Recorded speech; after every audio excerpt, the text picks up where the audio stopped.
Bismillahirrahmanirrahim. Assalamualaikum warahmatullahi wabarakatuh. Innal hamdalillah nahmaduhu wa nasta'inuhu wa nastaghfiruh. Wa na'udzu billahi min shururi anfusina wa min sayyiati a'malina. Man yahdihillahu fala mudilla lahu wa man yudlil fala hadiya lahu. Asyhadu an la ilaha illallah wahdahu la syarika lahu wa asyhadu anna Muhammadan 'abduhu wa rasuluh. Allahumma salli wa sallim ala sayyidina Muhammad wa ala alihi wa ashabihi wa tabi'in wa man tabi'ahum bi ihsanin ila yaumiddin. A'udzu billahi minasyaitonir rajim. Ya ayyuhalladzina amanu taqullaha haqqa tuqatih wa la tamutunna illa wa antum muslimun. Yang berusaha Tuan Haji Ahmad Nazri Muhammad Yusof selaku penerbit rancangan tafsir Al-Quran dan seterusnya sidang pendengar yang dirahmati Allah. Alhamdulillah, syukur kita kepada Allah Subhanahu wa taala di atas segala nikmat kurniaan dan rezekinya yang tidak ternilai. Selawat dan salam ke atas junjungan besar Nabi Muhammad sallallahu alaihi wasallam, ahli keluarga baginda dan para sahabatnya yang tercinta. Bersama saya Profesor Dr. Muhammad Najib bin Abdul Kadir, Pusat Kajian Al-Quran dan As-Sunnah Fakulti Pengajian Islam Universiti Kebangsaan Malaysia. Tuan-tuan, puan-puan, para pendengar yang dimuliakan, pada hari ini kita akan menyambung kembali rancangan tafsir Al-Quran bagi siri ke-17. InsyaAllah, pada kali ini kita akan membincangkan mengenai pentafsiran ayat ke-20 surah Yunus. A'udzu billahi minasyaitonir rajim. Bismillahirrahmanirrahim. Wa yaquluna laula unzila alaihi ayatun mir rabbih. فَقُلْ إِنَّمَا الْغَيْبُ لِلَّهِ فَانْتَظِرُوا إِنِّي مَعَكُمْ مِنَ الْمُنْتَظِرِينَ. Dan mereka yang ingkar itu berkata, mengapa tidak diturunkan kepada Muhammad sallallahu alaihi wasallam satu mukjizat dari Tuhannya? Maka jawablah, wahai Muhammad sallallahu alaihi wasallam, sesungguhnya perkara yang gaib itu tertentu bagi Allah. Oleh itu, tunggulah hukuman Allah. Sesungguhnya aku juga di antara orang yang menunggu. Muslimin dan muslimat yang dirahmati Allah, Profesor Dr. Muhammad Quraisy Shihab melalui kitabnya Tafsir Al-Misbah mentafsirkan ayat ke-20 surah Yunus, bahawa ayat ini mengenai kaum musyrikin yang tidak berpuas hati akan mukjizat yang diturunkan kepada Nabi Muhammad sallallahu alaihi wasallam secara mukjizat yang tidak boleh dilihat melalui panca indera. Kaum musyrikin mengatakan bahawa mukjizat yang diturunkan kepada baginda berupa ayat Al-Quran merupakan bukan sebagai bukti kebenaran, dan jika baginda tidak dapat membuktikan bukti yang mereka tuntut, mereka mengatakan bahawa Rasulullah sallallahu alaihi wasallam hanya berdusta. Perintah menunggu yang diajarkan oleh Rasulullah sallallahu alaihi wasallam di dalam ayat ini tiada kaitan dengan permintaan kaum musyrikin, tetapi isyarat tentang siksaan Allah Subhanahu wa taala yang akan dijatuhkan kepada mereka. Tahir Ibn Ashur rahimahullah mengemukakan pendapat ini, mengatakan bahawa kaum musyrikin menyangkakan bahawa Rasulullah sallallahu alaihi wasallam tidak membawakan bukti-bukti yang mereka tuntut. Maka ia adalah bukti bahawa baginda berbohong. Mereka tidak mengetahui bahawa Allah Subhanahu wa taala mengutus Rasul semata-mata kerana rahmat kasih sayangnya kepada mereka. Dia yang maha kuasa, sedikit pun tidak disentuh mudarat dengan penolakan sesiapa pun ke atas rahmat yang ditawarkannya. Sidang pendengar yang dimuliakan Allah, Ustaz Salahuddin Abdullah dan Ustaz Umar Khalid melalui kitab mereka Tafsir Mubin mentafsirkan ayat ke-20 surah Yunus bahawa kaum musyrikin mempersoalkan mukjizat yang diturunkan kepada Nabi Muhammad sallallahu alaihi wasallam tidak seperti mukjizat yang diturunkan kepada nabi-nabi sebelum baginda. Nabi-nabi sebelum ini diturunkan dengan mukjizat seperti ditimpa balasan serta merta kepada orang yang ingkar. Setelah itu baginda menjawab bahawa perkara gaib sedemikian hanya diketahui oleh Allah Subhanahu Wa Taala dan diturunkan hanya dengan kehendak Allah Subhanahu Wa Taala sahaja. Seksaan daripada Allah Subhanahu Wa Taala pastinya akan berlaku, namun tidak diketahui oleh sesiapa pun, malah makhluk apapun termasuk Nabi Muhammad sallallahu alaihi wasallam. Manakala Profesor Dr. Tengku Muhammad Hasbi As-Siddiqi menerusi kitabnya Tafsir An-Nur mentafsirkan ayat ke-20 surah Yunus ini, menjelaskan mengenai kaum musyrikin yang berulang kali dan terus menerus mengatakan bahawa lebih baik jika mukjizat diturunkan kepada Nabi Muhammad sallallahu alaihi wasallam merupakan sesuatu ayat mengenai fenomena alam dan sebagainya sebagai tanda kebesaran Allah Subhanahu Wa Taala selain daripada diturunkan ayat-ayat Al-Quran. Mereka terus mempersoalkan mengenai mukjizat yang diturunkan kepada baginda sallallahu alaihi wasallam mengenai tanda kebesaran Allah seperti mana yang diturunkan kepada umat terdahulu.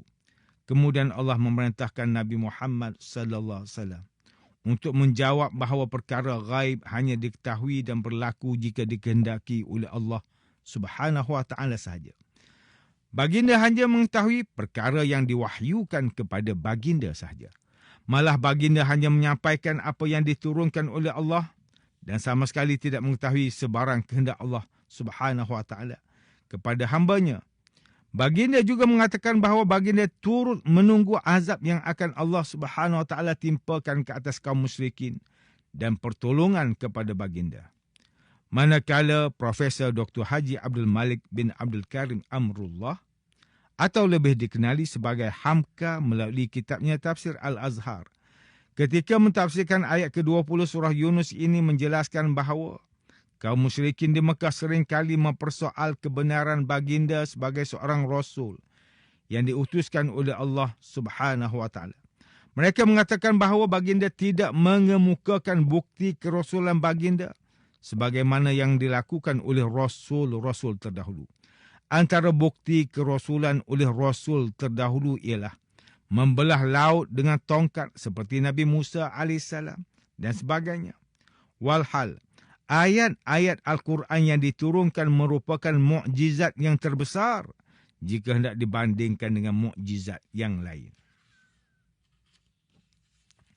Beliau juga mengatakan bahawa tak kala Nabi Musa AS mengangkat tongkatnya hingga membelah lautan menjadi dua bahagian. Ketika itu bukanlah Nabi Musa AS yang berkuasa, namun perkara gaib tersebut merupakan tanda kekuasaan dan kebesaran Allah Subhanahu Wa Taala. Oleh itu sekiranya kaum musyrikin meminta mukjizat sedemikian kepada Nabi Muhammad sallallahu alaihi wasallam untuk ditunjukkan kepada mereka, permintaan itu hanyalah sia-sia. Kerana baginda sekalipun tidak dapat berbuat apa-apa dan menunjukkan bukti sedemikian, melainkan dengan bantuan dari Allah Subhanahu Wa Taala. Tuan-tuan dan puan-puan yang dirahmati Allah, demikianlah tafsir bagi ayat ke-20 surah Yunus menurut pentafsiran oleh para ulama.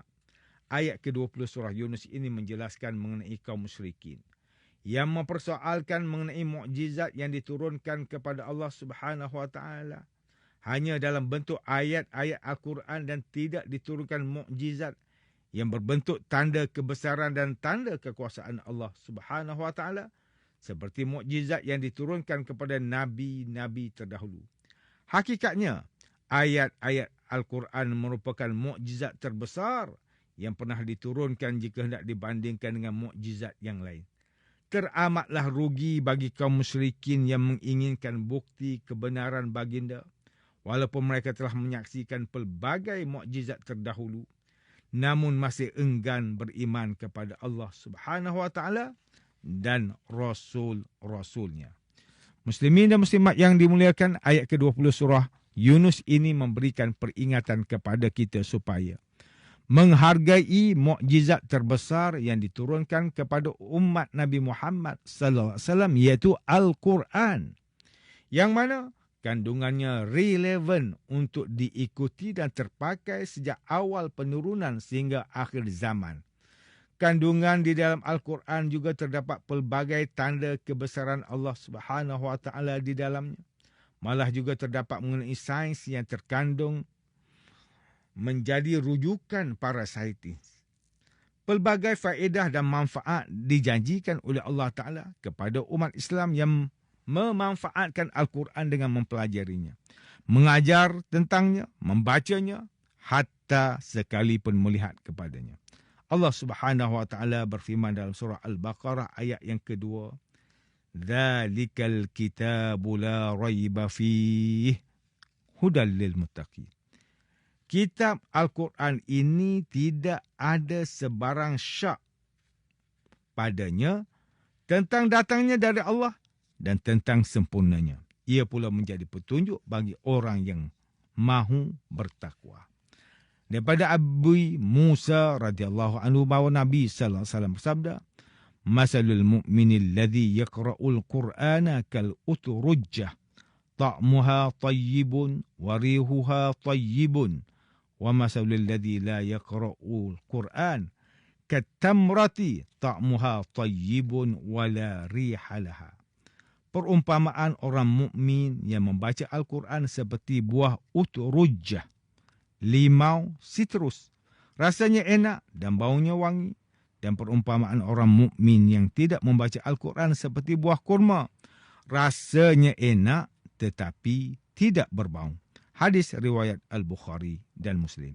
Daripada Uthman bin Affan radhiyallahu anhu bahawa Nabi sallallahu alaihi wasallam bersabda, "Khairukum man ta'allama al-Qur'ana wa 'allamah."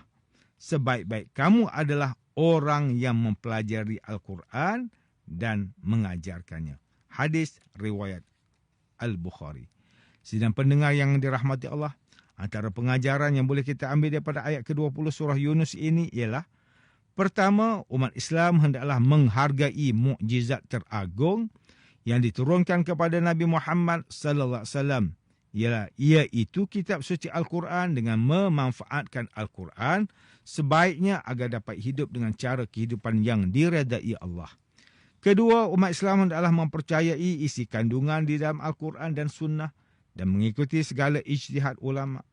Umat Islam tidak boleh memilih untuk mempercayai sebahagian sahaja kandungan Al-Quran dan tidak mempercayai sebahagian yang lain.